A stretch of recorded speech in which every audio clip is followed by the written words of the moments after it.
These are United States Marines. They're professional fighting men, dedicated to the defense of their country and fiercely proud of their corps and its traditions.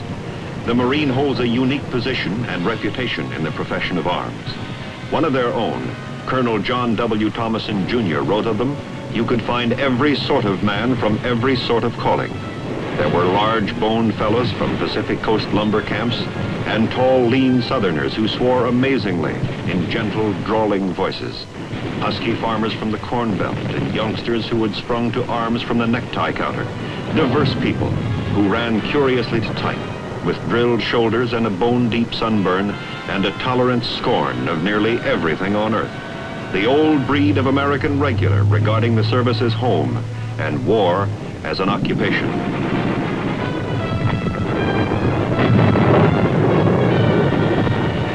Today, this old breed of American regular has to function in terms of a great many new techniques.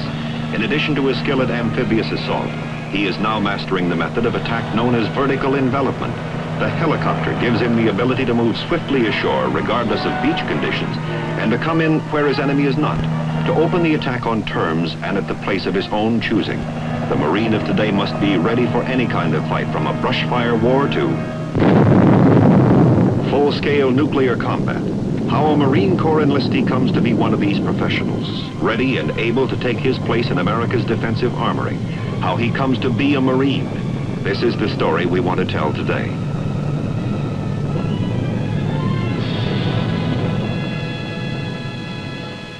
There are two Marine Corps recruit depots, one at San Diego in California and a larger one at Parris Island, South Carolina. Training at both installations is the same and the objective the same, the making of Marines. The setting for our story is Parris Island. A busload of new recruits is arriving for training. Your first look at Parris Island is a quick one. You move directly from the bus into the reception building. It's like the corporal said, from now on there's no such thing as wasting time. Processing starts right off with another batch of questionnaires to fill out, but the paperwork is just about over. This is a campaign hat. It is the badge of the drill instructor. All right, you people, look up here. Feast your eyeballs on me. I'm your drill instructor, so take a good look at me. For the next 12 weeks, you're going to see me morning, noon, and night. I'm going to be your mother, father, sister, and brother. I'm going to spend every minute making you into Marine. You make any mistakes, and I'll be right on your back. Make too many, and you won't be around this platoon very long. When I tell you to move, you'd better jump. You're going to learn courtesy and discipline as well as you know your own name. Whenever you speak to me, the first word out of your mouth had better be sir. Now get those eyeballs straight to the front. You there, boy, I said straight to the front. I don't want to see one eyeball quiver. You learn right here and now to keep your eyes and ears open and your mouth shut. All right? Face to the right. Follow me. So far, all you've been given is the towel around your neck. Now you move off in formation, if you can call it a formation. Passing by the Iwo Jima statue, you can't help wondering if those guys were as full of butterflies when they started training as you are. The next thing is to shed your civilian clothes. This is where you kiss them goodbye. You can send them home or give them to the Salvation Army or burn them, but you can't keep them. That's where the towel comes in.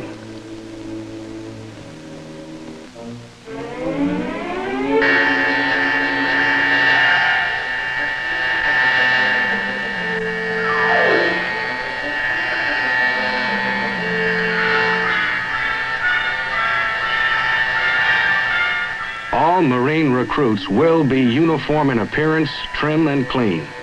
The recruit haircut does make for cleanliness and uniformity, no doubt about that. Every recruit will take a thorough shower following the haircut session. Now you're ready for a uniform. When you get that first issue of clothing, you begin to really believe you're in the Marine Corps. And you are. But you're not a Marine, not yet. They take a lot of time and care to make sure that every man's shoes fit his feet exactly. And for a good reason. A lame Marine's no good to anybody. Your gear is issued by the numbers. The sergeant explains it this way. Don't move till I say move, and when I say move, move. That's the way it's done, by the numbers.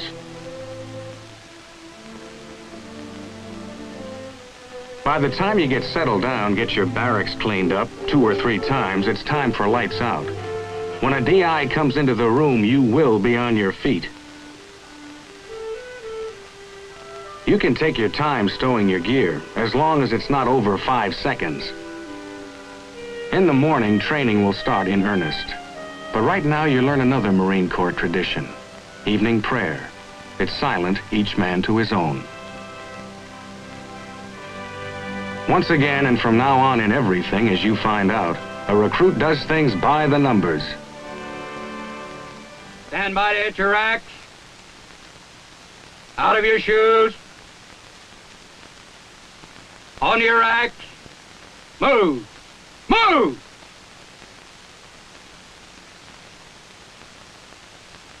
All right, get inside them.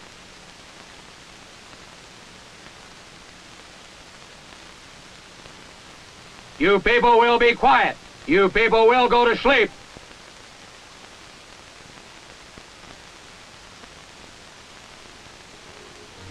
For 12 weeks, you'll eat, sleep, and dream Marine Corps. You'll attain a physical fitness you've probably never known. And you'll make friendships that will last as long as you live. You'll gain the same pride, self-respect, and love of the Corps that marks your DI, as you earn your place in the company of an elite body of men.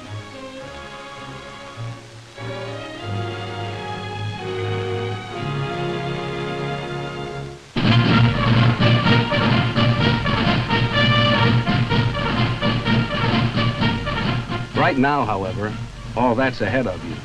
And today you begin in earnest.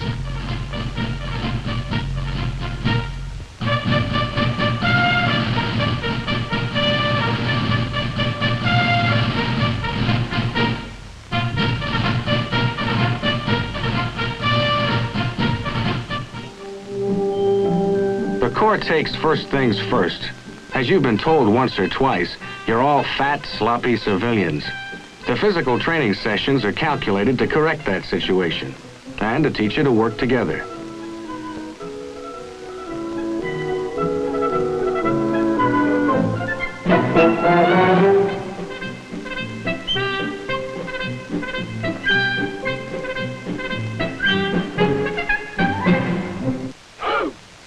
Your best seasoning and teamwork comes with close order drill.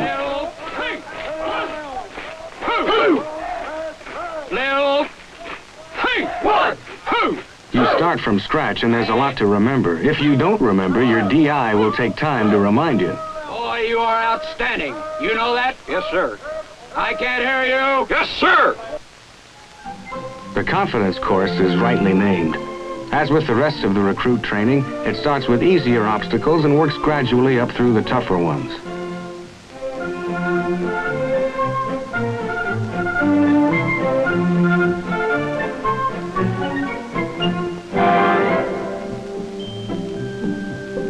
Some of the final ones you don't get to until late in the training cycle, which is all right by the recruit. There's plenty to do in any one day without trying to do everything at once.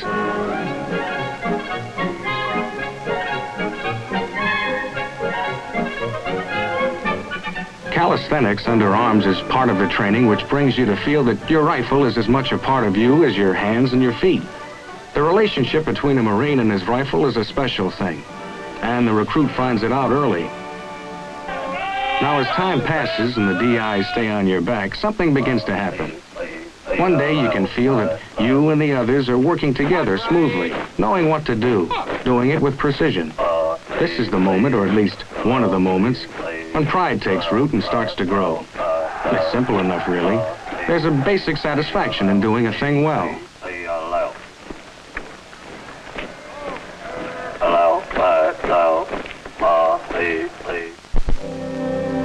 Don't get the idea a recruit ever gets a chance to start feeling smug, though. If there's any way to satisfy a drill instructor short of absolute perfection, nobody's found it yet. Every recruit learns the rifle creed. It starts like this. This is my rifle. There are many like it, but this one is mine.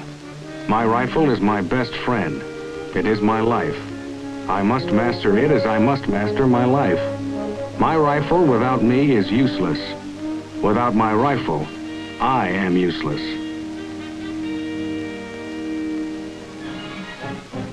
The Marine Corps as a whole has to be ready for amphibious operations. That goes for recruits, too.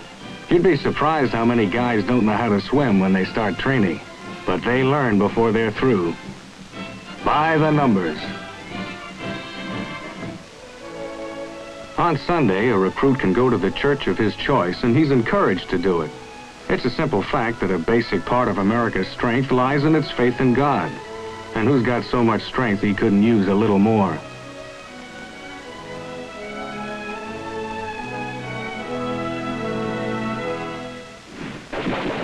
There comes a time, finally, when you start learning to fire the weapon you've been taking such tender care of all this time. As with everything in recruit training, this goes step by step. Initial firing with the M1 is done at close range, one round at a time.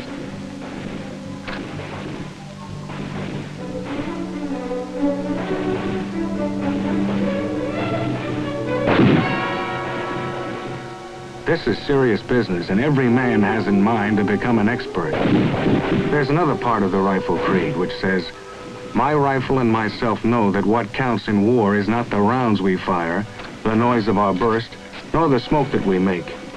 We know that it is the hits that count. We will hit.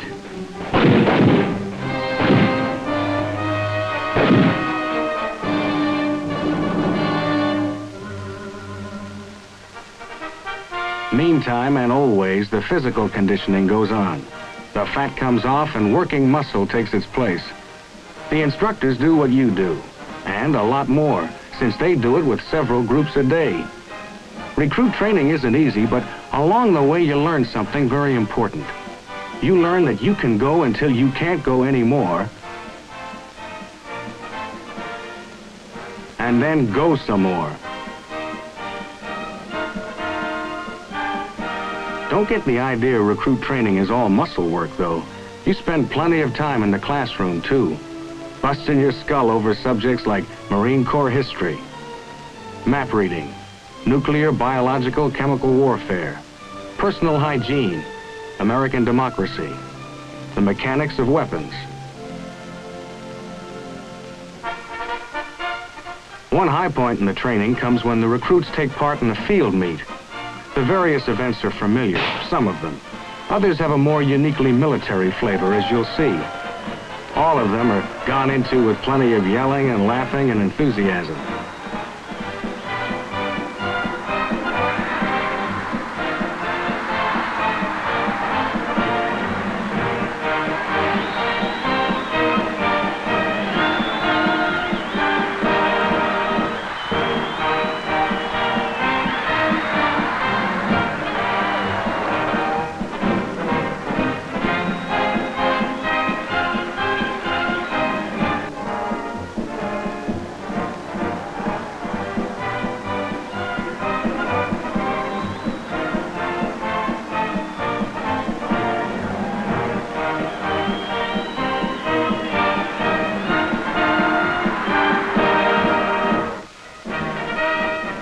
Something new in the training program is bucket drill.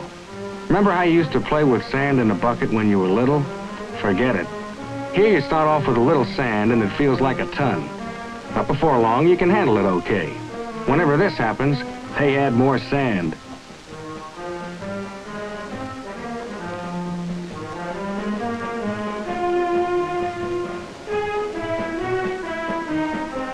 Bucket drill has all the advantages of working out with weights, plus one more. You can't wash your underwear in a barbell.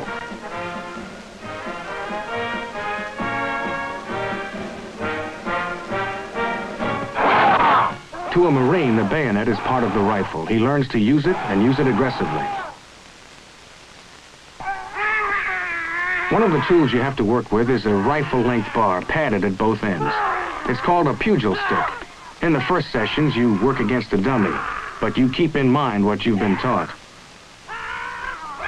That's what I like to see, a little man get out here and do something. That's all it takes. It's not how big you are, it's how good and aggressive you are.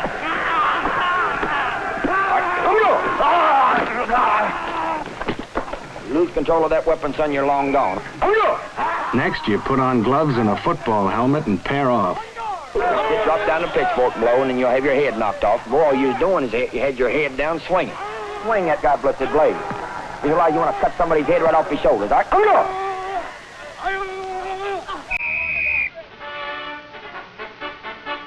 At this stage, you're working with the final and roughest section of the confidence course.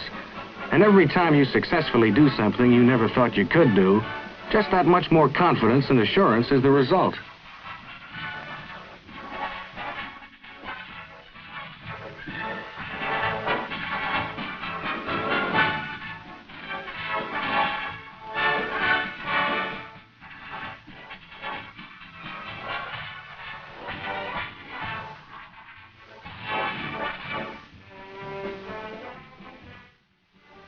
Since this is something you've been learning in stages from the beginning, you don't usually have too much trouble, even with the tough one.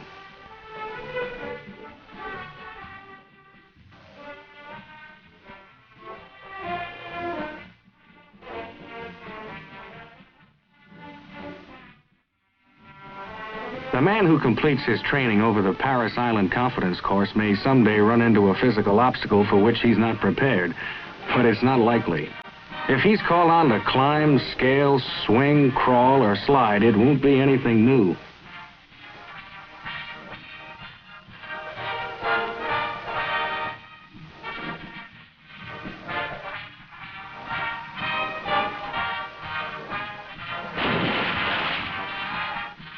Of course, not everybody makes it the first time around, but they learn, and that's what it's for. In the final weeks, things seem to move faster and faster. You know now what to expect and what's expected of you, and you're better able to meet those expectations. You begin to think that maybe you're going to make it after all. The pace doesn't let up any, but that doesn't bother you like it did at first.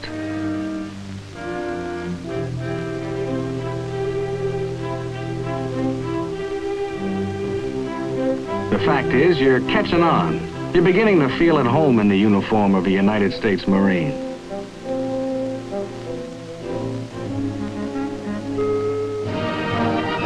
Finally, the big day comes. Almost, but not quite, before you're prepared for it. The final review marks the end of recruit training, and the end of being a recruit for you. From this time on, you'll be a Marine.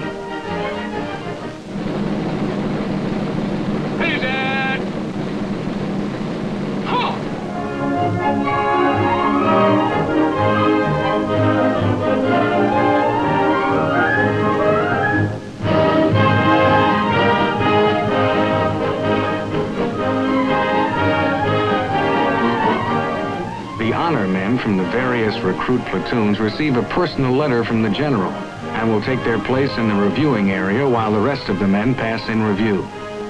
It's been a tough and demanding 12 weeks, but the feeling of achievement is worth it.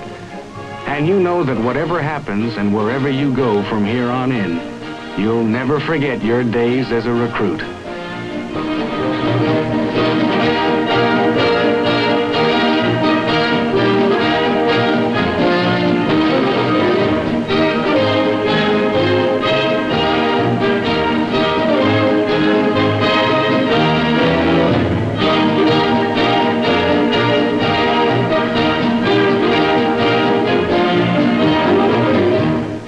For these men, this is the end of an important time in their lives as Marines. It's also only a beginning. Now they can begin to really master their profession.